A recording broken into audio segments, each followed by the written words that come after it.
Kali ini kita akan bedah sebuah filosofi pendidikan yang unik banget dari Indonesia. Namanya Kurikulum Berbasis Cinta atau KBC. Ini bukan cuma sekedar metode loh, tapi sebuah cara pandang yang bisa mengubah total cara kita berinteraksi dengan murid-murid kita. Yuk, kita lihat apa sih yang bikin ini begitu spesial? Oke, kita mulai dari sebuah pertanyaan yang jujur aja mungkin terasa agak menusuk ya. Tapi ini penting banget buat kita semua para pendidik.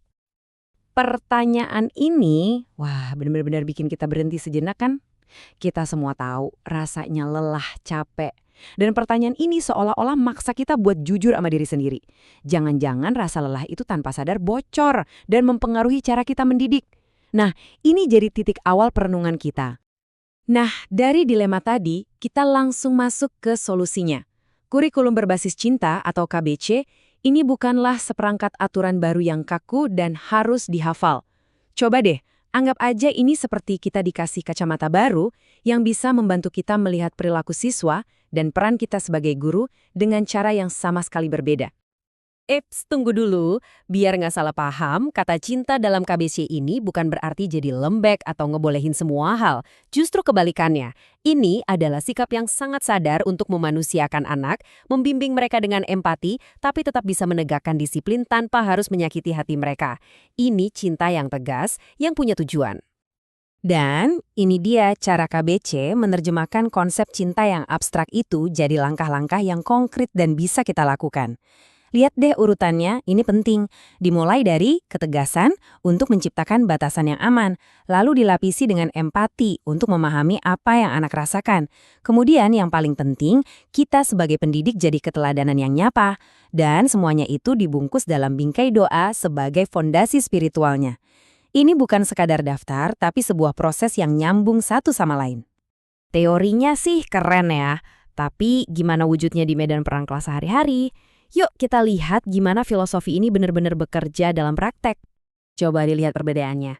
Jauh banget kan? Di satu sisi, ada reaksi hukuman yang mungkin bisa bikin kelas hening sesaat, tapi harga yang dibayar adalah rasa takut. Nah, di sisi lain, pendekatan KBC ini tenang. Tujuannya bukan cuma mematikan perilaku, tapi mengubah momen itu jadi momen untuk terhubung dengan si anak. Hasil jangka panjangnya jelas beda. Yang satu menghasilkan kepatuhan karena takut, yang satunya lagi kepatuhan karena sadar. Jadi, inti dari contoh tadi sebenarnya simpel banget. Ternyata senjata paling ampuh yang kita punya sebagai pendidik adalah ketenangan diri kita sendiri. Saat kita tenang, kita bukan cuma lagi ngatur kelas loh, kita juga lagi mencontohkan gimana caranya merespon masalah dengan dewasa. Ketenangan itu sendiri adalah sebuah pelajaran. Nah ini nih situasi yang kayaknya semua guru pernah ngalamin. Gregetan kan rasanya kalau harus ngulang-ngulang penjelasan. KBC itu ngajak kita buat mengubah momen frustrasi itu jadi momen afirmasi. Sebuah pengakuan tulus kalau setiap anak itu punya kecepatan dan jalurnya masing-masing. Dan poin ini nyimpulin semuanya dengan pas banget. Kesabaran itu bukan sekedar nunggu, tapi sebuah tindakan aktif yang ngirim pesan kuat ke siswa. Proses belajarmu itu berharga, dan aku ada di sini buat nemenin kamu. Gak peduli butuh waktu berapa lama. Contoh buat anak usia dini ini, wah kena banget. Pendekatan yang biasa kan langsung stop nangisnya. Tapi KBC justru sebaliknya. Dia nggak menolak tangisannya, tapi malah nyelem dan memvalidasi emosi di baliknya. Dengan begini, guru nggak cuma menenangkan anak, tapi juga ngajarin dia kecerdasan emosional, bahwa perasaannya itu nyata dan penting. Ini nih yang jadi benang merahnya.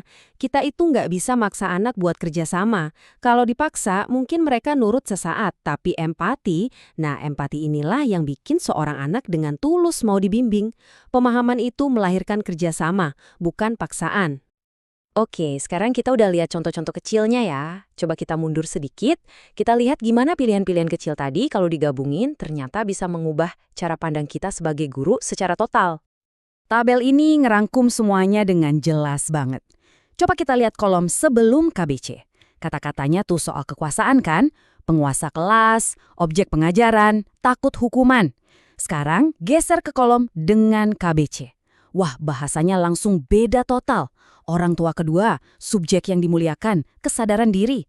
Ini bukan sekedar ganti metode, ini revolusi cara pandang. Sebagai penutup, kita coba renungin soal dampak jangka panjangnya.